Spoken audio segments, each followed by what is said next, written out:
Права, от вольного права. Найкомпетентніша думка, адже пластичний хірург Василь Храпач в студії розбору польотів. Здравствуйте.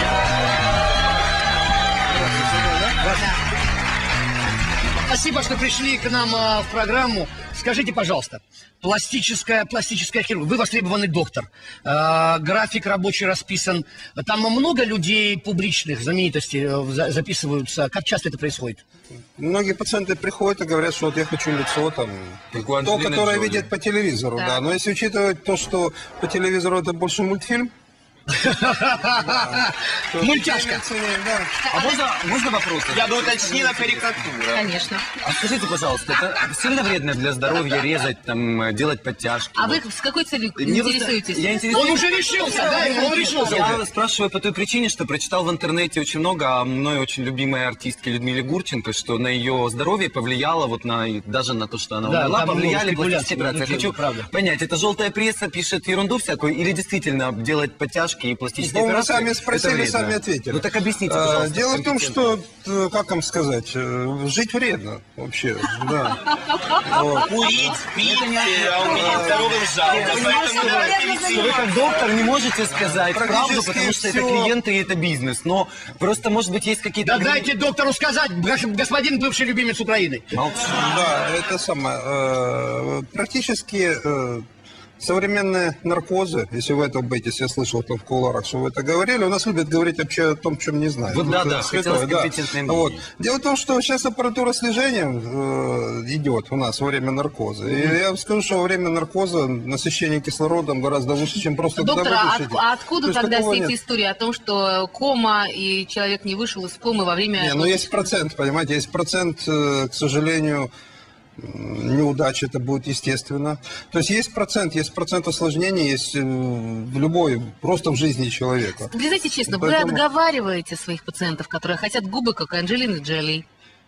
Нет, ну, еще чего? Зачем доктор должен отговаривать? А доктор задумался. Не, вы понимаете, я живу за счет здоровых людей, да. И где-то по нашей статистике треть пациентов, которые ко мне обращаются на консультацию, я отказываю. То есть это мы подсчитываем. Почему? Значит, во-первых, когда совершенно неадекватное желание. То есть я вижу, что то, что хочет человек, я этого не сделаю. То есть, а с какими вот такие нереальные желания, с какими желаниями приходят, когда вы знаете, что вы этого не сделаете? Ну, показывают фотографию той же Гурченко и говорят, что я хочу такое же лицо. Например, приду я и скажу, сделайте меня красивым. Я могу сделать вас красивым. Изначально невозможно, мой друг. Изначально... Я могу красиво сделать вас. Ну, когда человек, которого я знаю много лет, говорит, да ты что? И начинает просто на программе у Андрея Малахова, придя в публичную, вот такой, морской конек в аквариуме. И говорит, я клянусь вам, моими детьми, Маша Атаровна Распутинашвили, клянусь моими детьми, я не позволила себе... Ну, когда человек, зачем ты так выставляешь себя в глупом свете? Во-первых, действительно, ты стала менее красивой, чем раньше. Операция явно не удалась. Но ты еще и врешь. Зачем так глупо открещиваться от того, что очевидно? Зачем? Я не понимаю этого, доктор. Да очень просто, вы же об этом помните. Принцип любой рекламы. Ну, вот так. Она не у вас, Распутина, делалась? Нет. Может быть, вы к ней питали неприязнь какую-то, и отомстили ей? Доктор, доктор, но я далека от мысли, что все эти люди хотят быть... Вот Маша Распутина хотела быть именно такой. Вот иногда ведь результат превосходит все ожидания, даже самое Понимаете, смелое. пластическая хирургия, особенно эстетическая хирургия, это в сущности в основном на 90% это желание пациента. То есть я решаю... Могу я это сделать, достичь того, что она хочет, или нет? Это самый главный вопрос. Да. И наименьшими потерями, потому что все-таки, конечно, если я выберу операцию, которая будет длиться 8 часов, естественно, это уже будет риск. Значит, считается, что наркоз до 2 часов, это, ну, так скажем, слабости. Прогулка. Значит, молчаливые живут дольше обычно. Значит... Ко всему прочему, мне и жить осталось недолго. Я такой... А есть пациенты, которые говорят, доктор, что вы сделали, зачем все? Конечно, есть, конечно. И что, как вы реагируете тогда? По-разному. В зависимости, где она это говорит. Если у меня в кабинете, это одно. Если она уходит в другое место. До суда, слава богу, не доходила. Есть судебный, есть один прецедент. Человек обратился в газету «Комсомольская правда», пришел. У него было притянуто лицо. Он попросил написать очерк нравов, что-то такое. И полуполицейское расследование, как над ним надругались. Дошло до суда. И тот, который пожаловался, проиграл в суде дело. По «Комсомольской правде» появилась вторая публикация. По какой причине? То врач, доктор, эскулап, как угодно, принес документы, из которых следовало, что он выполнил все пожелания клиента. Он сказал, она сама хотела стать вот такой.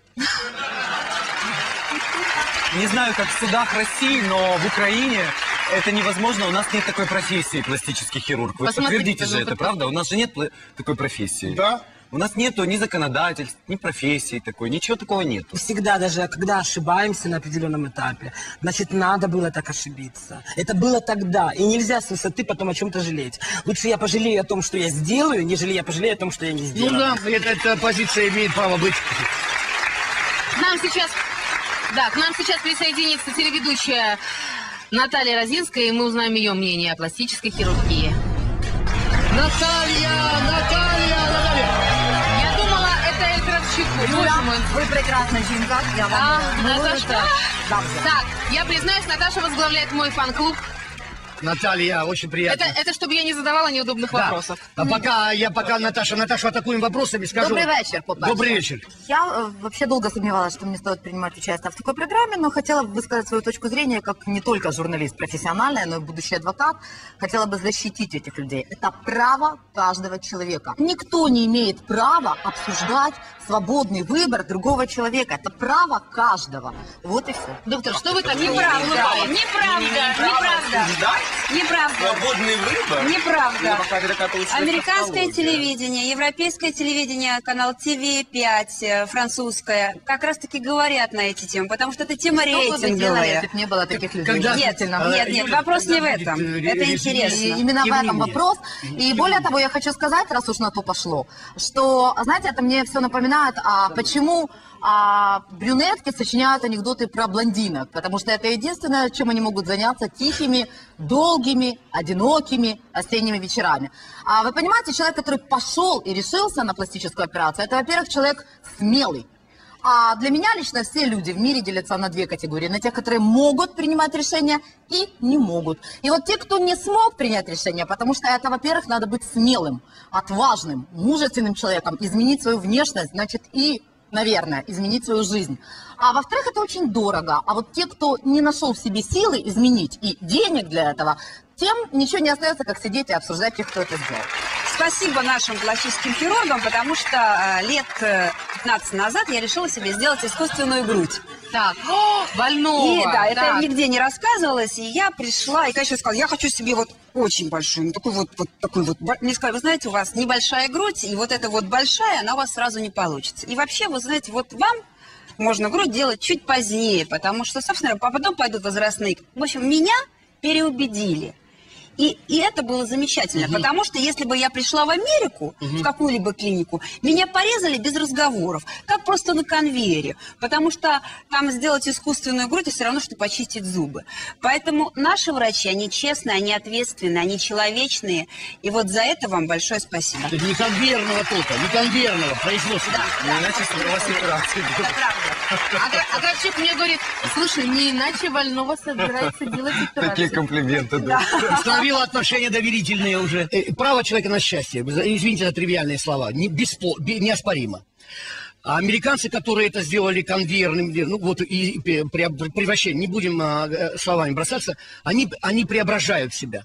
И это превратилось у них в какую-то системную привычку. Макдональдс. Понедельник, вторник, среда, четверг. Это от чего? От того, что они чувствуют себя несчастливыми людьми? От чего это? Почему? Это культура, это культура мозги, потребления, это мозги. Там человек, если он делает пластику, он показывает, что он сделал пластику. Он говорит, что у меня есть деньги сделать пластику. Я была у лучшего пластического хирурга. У нас стесняются, а там показывают. Слушайте, а я знаю 1000 других способов, как можно потратить хорошие деньги. Вообще мы знаем точно, и где. А мне кажется, что это стремление быть идеальными. И там никто не оправдывается. Кстати говоря, да. О том, что Да, да, никто не я сделал. оправдывается, Люди этим гордятся. гордятся. А у нас почему-то вот даже в течение этой дискуссии, которую я прослушала за кулисами, люди, которые это сделали, поставлены в такое положение, что они должны оправдываться за свой выбор, на который не имеют права. В этом есть А правда, вы, да. кстати, с близкого расстояния выглядите гораздо симпатичнее, чем с экрана. Вы неописуемая красавица. Нет ни одной женщины в мире, которая бы не хотела иметь большую грудь. И ни одной женщины в мире, которая не хотела бы иметь маленький, аккуратный носик. И нет ни одного мужчины в мире, которому бы это не понравилось. Но не все могут в этом признаться. Я должен согласиться с Наташей, как по чечаянию. Вот какой штук. Это стремление к идеалу. Я искал это слово. Стремление к идеалу. Оно не подсудное. Я привечаю. Я вот сейчас даже, может быть, костеря людей за стремление стать идеальнее, лучше, совершеннее. Я допускаю мысль, что моя дочь захочет туда пойти. Я точно не буду ей препятствовать. Собирайте деньги, а так. Знаете, как я спросил? Я спросил. Кто собирает на Украине? Интер мне помогает. Я спросил у Анжелики Барум на отдыхе в Эмиратах, как живется дочери. Надо было как-то время скоротать, пока мы прятали бутылку с Леней Агутиным. А я говорю, как живется вашей дочери? Она поддевает вилкой какую-то снеть и говорит, ну как может жить девушка с лицом Лени Агутина? Да, она похожа очень, говорит, как ей жить? Несчастная. Мы покажем зрителям, чем чреваты пластические операции.